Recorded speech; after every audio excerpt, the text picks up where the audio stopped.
precipita giù, svalutation, valutation. Cambiano I governi, niente cambia lassù, c'è un buco nello stato dove I soldi vanno giù. Can you explain to me what a Gemellaggio is? Yeah, Gemellaggio is a sister city that happens between two cities or two towns that have something in common. In Cranston, there's a lot of people that came from Itri in Italy, and we ended up doing a Gemellaggio with Itri, the town of Itri in Italy. How did the idea come about? It was generated by conversation between some of the people here in Cranston and the people in the town of Itri. Do you remember the necessary planning involved to make the trip happen? Yes, it was. We had a meeting of about 4 or 5 of us here in Cranston, and then once we got that together, we brought a lot of the families here in the city that are from or relatives came from Itri, and we talked about what some of the options and some of the scenery tours we were able to do. When did you first find out about the trip?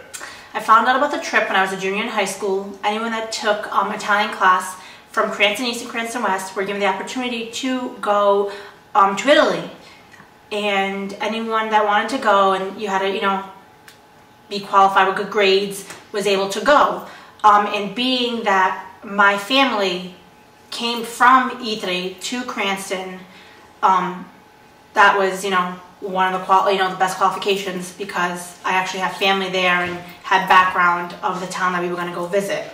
I first found out about the trip probably about 6 months before we went, and we left in '01, but the previous year students had come over to visit us in Cranston over the summer, I believe. So we knew that we were going to have a chance to go back there and visit them, but we didn't know when. What do you remember about the trip? I remember that we went on Easter time, and the fact that people from Italy came to Cranston first. So everyone that came here, we met. Once we went back to Italy, we met everyone out there. We went to City Hall, and they had some ceremonies for us, and we went to Rome. I remember seeing the Pope sitting on the Spanish steps and throwing a coin into the Fountain of Trevi. I remember doing a lot of traveling. We went to Rome, we went to this other place called Caserta, we went to go visit a monastery in Monte Cassino. So we traveled a lot, we saw a lot of historical monuments, a lot of culture, met many people, some that had come to visit us in the exchange the year before, and new family members, host members, and new people in the Itri government. You've been to Italy before. What were any differences between going then and going now on this trip? The difference of going on the trip with students and peers my age and from a different school, the fact that when I just go with my family on vacation is that we got to actually do some more tours, and we went to Rome, we saw more of the city, whereas when I just go on vacation, I just kind of meet up with any friends or family, and we just kind of disperse and have fun and go to the beach and walk around the town and just kind of just do stuff to catch up and, remember everything that we've done in the past. This trip was different from previous trips because usually we would go and just visit family, whereas this trip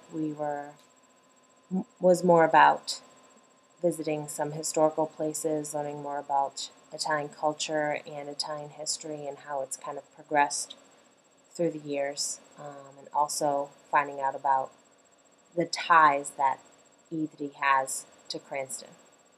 What is your fondest memory of this trip? The fondest memory was that we went to Rome and I threw a coin into the Fountain of Trevi, and legend has it that if you throw a coin in, it says that you're supposed to come back and visit Rome. Well, the year after, when I graduated high school, my parents gave me a graduation gift of taking me back to Italy and back to Rome. So it is true. You throw a coin in, you get to go back, and that's definitely true. So that was definitely my fondest memory. My fondest memory of the trip involved all of us students. Often when we were traveling to different places, one of the students brought his guitar and we would sing songs from home. And so the people in the group were really excited that we were singing and that someone could play really well, so they asked us to play for a small group of kids at a daycare. So we went there and we played for the kids, and the kids were really excited, even though they didn't know the words to the song. They clapped and laughed along with us. So it was a really nice experience to kind of bring some of our culture and our music there.